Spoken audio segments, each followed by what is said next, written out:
silences. That is the clinical word for what happens to an overthinking mind after 90 seconds of this specific breathing protocol. Overthinking is not a personality trait. It is an overactive default mode network running without inhibition. The default mode network is a real structure: medial prefrontal cortex, posterior cingulate, angular gyrus. It activates when you are not focused on a task. It generates the loop. The prefrontal cortex is supposed to suppress it. After 45, it suppresses it less. That is not a feeling. That is measurable biology. Prefrontal cortex volume decreases with age. Cortisol rhythms dysregulate. Vagal tone declines. These are the 3 breaks on the loop. All 3 weaken after 45. This is why you can no longer talk yourself down the way you could at 30. The mechanism that did the talking has lost mass. You are not failing. Your inhibition circuit is underpowered. There is a difference. Notice the timing. The loop is worst at 3 a.m., at your desk before a meeting, in the minutes before sleep. Those are the moments task focus drops. The default mode network fills the vacuum. The loop is not random. It is the predictable output of an idle network with no off switch. Now do something, right now. Close your left nostril, inhale through the right. 4 counts. Hold. Hold that. Do not complete it yet. You need to understand the mechanism first, because the ratio matters. The nostril sequence matters. Do this without understanding why, and you will get half the result. So stop here. Hold the breath. Hold the question. There is a specific count ratio documented in the Yoga Sutras approximately 3,000 years ago. Neuroscience has since confirmed why it works. It shifts the nervous system out of sympathetic arousal within 90 seconds. Measurably, repeatably. That shift is what quiets the overthinking loop. No app produces it faster. No drug produces it cleaner. No technique you have tried produces it for free. Here is the mechanism. The default mode network. Located. It sits across the midline of your brain. Medial prefrontal cortex at the front. Posterior cingulate cortex behind. Angular gyrus to the sides. It switches on the moment attention drops. It runs the internal monologue. Past, future, self-reference. Regret and rehearsal. It has no automatic shutoff. It runs until something forces it offline. Here is the detail that matters. The default mode network is not malfunctioning. It is doing its job. It builds your sense of self across time. It plans. It reflects. The problem is regulation. In a calm brain, the prefrontal cortex dials it down when it is not needed. In an overthinking brain, that dial is weak. The network runs at full output during rest. Now the age mechanism. This is the part no one tells men over 45. Prefrontal cortex volume measurably decreases with age. Cortisol rhythms dysregulate. Vagal tone declines. Those 3 changes remove the 3 primary breaks on the default mode network. Consider what each one does. Lower prefrontal volume means weaker top-down suppression. Dysregulated cortisol means a nervous system stuck in alert. Lower vagal tone means a slower return to calm after every stressor. Your overthinking is not worse because life is harder. It is worse because your biology can no longer suppress the loop the way it did at 32. Now the part you control. Your breathing is feeding it. Shallow chest breathing keeps the sympathetic nervous system activated. The sympathetic state is the default mode network's native environment. Every shallow breath is a signal to keep the loop running. Your default breathing pattern, the one you have had since your 20s, is powering your overthinking. Watch yourself the next time the loop spins. The breath is high in the chest, fast, shallow. The body reads that pattern as threat. Threat keeps the sympathetic system on. The loop has fuel. Slow breathing, near 6 breaths per minute, significantly increases HRV and activates the parasympathetic nervous system, interrupting the stress response loop. Now the gap. This is what should make you act. There is no pharmaceutical that suppresses the default mode network acutely on command. There is no app that does it. There is no modern intervention that drops you out of sympathetic arousal within 90 seconds. There is one input that does: a specific breathing pattern. It alters the electrochemical environment of the prefrontal cortex faster than any other voluntary act available to you. It is free. You were never taught it. Consider why the breath is the lever. Your heart rate is automatic. Your hormones are automatic. Your digestion is automatic. You cannot command any of them directly. The breath is the exception. It runs on its own when you ignore it. It obeys you the moment you take control. It is the one direct line into the autonomic nervous system. This is the leverage point. One voluntary system wired straight into a dozen involuntary ones. The breath is the access code. The rishis did not call it breathing. They called it clearing the channel. Here is what they actually documented, and why it took neuroscience 3,000 years to catch up. Start with a fact about your own skull. You do not breathe through both nostrils equally. One leads. It switches every 90 to 120 minutes. This is the nasal cycle. Left nostril dominant, right hemisphere more active, parasympathetic bias. Right nostril dominant, left hemisphere more active, sympathetic bias. This is measurable with EEG and thermography. It is not metaphor. It is airflow and neural activity, correlated and recorded. The ancients observed this through direct physiological experimentation. They documented the pattern. Then they asked one question: what happens if you force both channels open at once? Understand why that question is precise. Left nostril airflow correlates with right hemisphere activity. Right nostril airflow correlates with left hemisphere activity. The breath and the brain are coupled. Left them alone, and the body alternates. One side leads, then the other, on a 90-minute cycle. The ancients wanted neither side leading. They wanted both. Nadi Shodhana was the answer. Alternating nostril breathing. It drives airflow through both nostrils in sequence. That engages both hemispheres in sequence. When activity balances across hemispheres, the default mode network loses its single dominant signal. The rishis described this as awakening the sushumna, the central channel. Modern language calls it bilateral hemispheric balance. Same observation, different vocabulary. This is the part to take seriously. They had no EEG, no thermography, no imaging of any kind. They arrived at a correlation between nostril airflow and hemispheric state through observation alone. Instruments confirmed it thousands of years later. That is not poetry. That is early, accurate physiology. Nadi Shodhana practice was associated with improved sustained attention and spatial memory versus control conditions. Now the second mechanism. It is chemical, and it lives in your nose. Nasal breathing generates nitric oxide in the paranasal sinuses. Mouth breathing generates almost none. Nitric oxide dilates blood vessels. It increases oxygen delivery, including to the brain. It is part of why nasal breathing calms the system, and mouth breathing does not.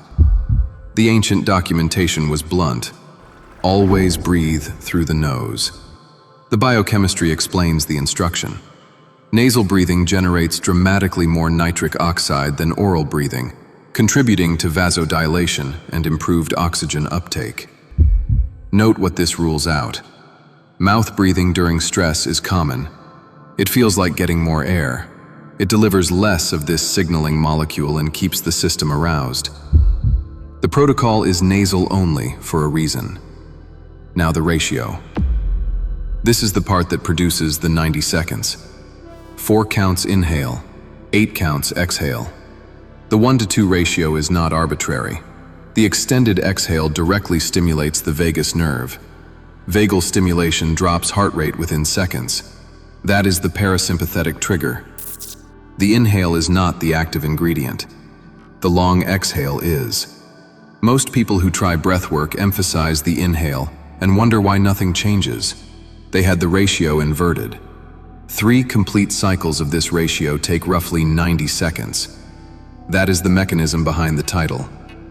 The protocol. Every count. Every hand position. Complete it now. You do not need to sit cross-legged. You do not need incense. You do not need to believe anything. You need 90 seconds, 2 nostrils, and your right hand.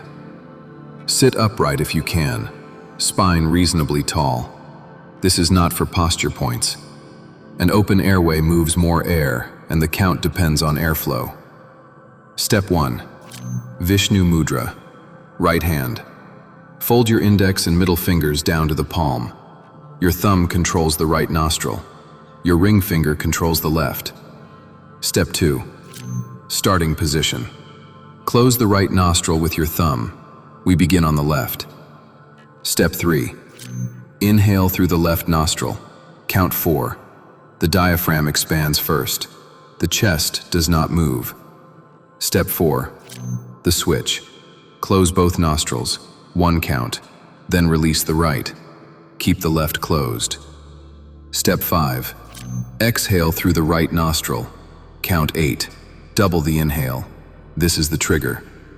Step 6. Inhale through the right nostril. Count 4. Step 7. Switch. Close the right. Open the left. Exhale through the left. Count 8. That is 1 round. Do it with me now. 3 rounds. I count. You breathe. Round 1. Thumb closes the right. Inhale left. 1, 2, 3, 4. Close both. Hold. Open right. Exhale. 1, 2, 3, 4, 5, 6, 7, 8. Inhale right. 1, 2, 3, 4. Switch. Exhale left. 1, 2, 3, 4, 5, 6, 7, 8. Round 2. Inhale left. 1, 2, 3, 4. Close both. Hold. Exhale right. 1, 2, 3, 4, 5, 6, 7, 8. Inhale right. 1, 2, 3, 4. Switch. Exhale left. 1, 2, 3, 4, 5, 6, 7, 8. Round 3. Last one. Inhale left. 1, 2, 3, 4. Close both. Hold. Exhale right. 1, 2, 3, 4, 5, 6, 7, 8. Inhale right. 1, 2, 3, 4. Switch. Exhale left.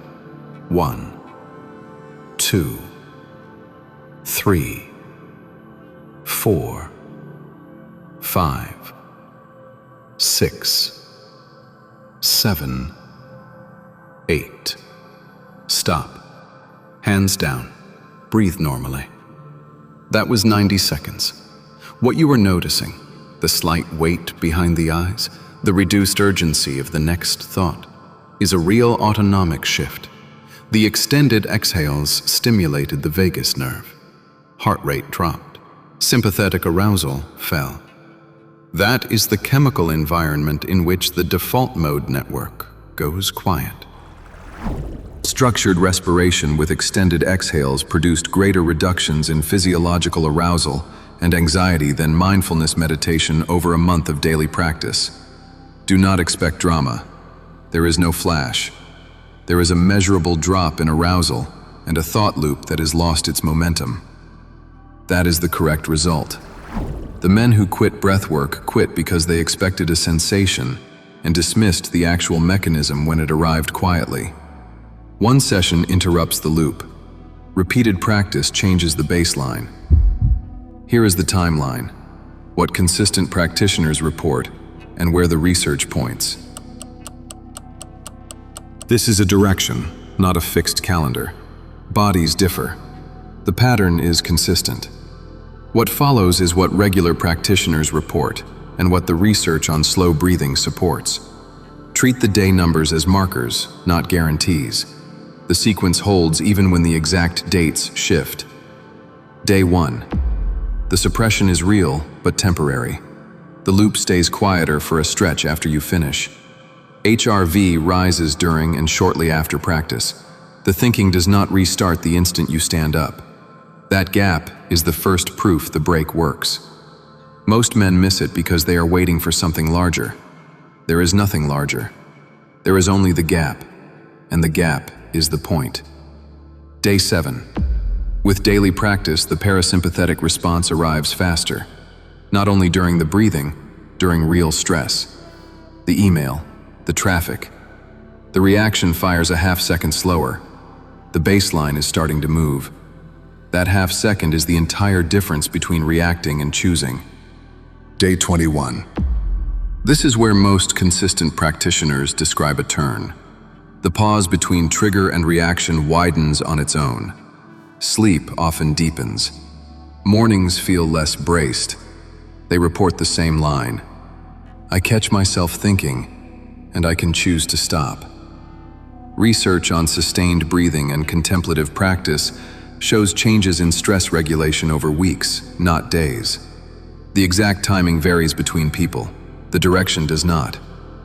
What was effort is becoming default. Day 90. This is where it reads as identity, not technique. Consistent practitioners describe steadier reactivity across the whole day. The evidence base for regular slow breathing practice supports durable shifts in autonomic balance over months. These men are not less challenged, not less busy. They have stopped converting every thought into a spiral. The network still produces thoughts. The man no longer follows each one off the edge. At day 21, something specific tends to surface that wellness channels rarely document accurately. It is biological. The ancient masters treated it as the first initiation threshold. Here is what it actually is. In the early weeks, calm is something you produce. You sit. You run the protocol. You generate the parasympathetic shift on demand. With consistent practice, the lateral prefrontal cortex regulates the amygdala with less conscious effort. The suppression starts to hold outside of practice, closer to a default state. The practice is being internalized at the level of neural regulation. The ancients called this the point of no return. Modern language calls it prefrontal inhibition of the limbic system. Understand the shift precisely. Early on, you spend effort to calm down. Later, the calm runs without the spending. The circuit has been rehearsed enough times that it fires with less prompting. That is what repetition does to any neural pathway. Most men will watch this.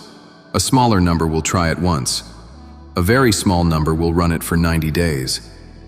The difference between those groups is not talent. It is not discipline in some vague sense. It is repetition of one 90-second input until the nervous system rebuilds around it. Those men will respond to stress differently than they do today, not in mood alone, in autonomic function. The rishis documented the practice 3,000 years ago. Peer-reviewed work supports the core mechanism now. Same pressures, same workload, same noise. A different nervous system processing all of it. The only remaining variable is whether you complete the next 90 seconds. The biology does not require your belief. It requires the input. Tonight, when the loop starts, you now have an input. If you want to understand why the exhale is the key and not the inhale, the mechanism is in the God nerve video, the vagus nerve. Link is in the description. Watch it immediately after this. Tell me in the comments, when does your overthinking hit hardest? Morning, 3 a.m., or mid-conversation when you should be present?